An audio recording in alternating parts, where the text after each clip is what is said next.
Hello guys! This is Kusina ni Yana. Welcome!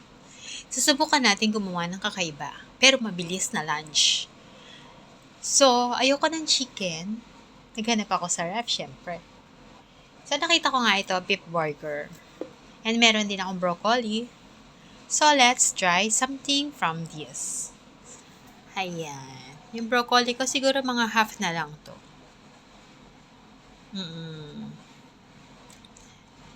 Ayan, tinanggal ko na yung matigas na part niya, yung hard part. So, yan, iniwa-hiwa ko lang siya ganyan. Pero, hiwain pa rin natin yan ng mas maliit. Yeah, like that. Chili and onion. Simpleng-simple. Ang panlasa, gagamitan lang natin siya ng salt and black pepper. Ayan, okay na yan.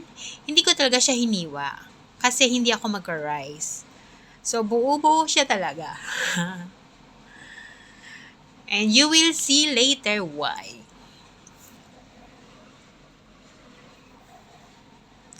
Ayan. Tapos takpan lang natin siya. Napakadali guys. Ganyan lang talaga. Kailangan natin matutong magluto ng mabilis. Lalo at OFW ka. Too busy.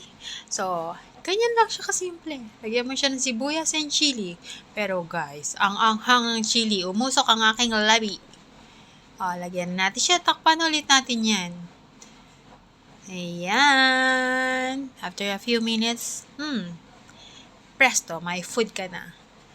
Ayan. For tasting, nilagyan ko lang siya ng black pepper and salt. Inom muna tayong siya.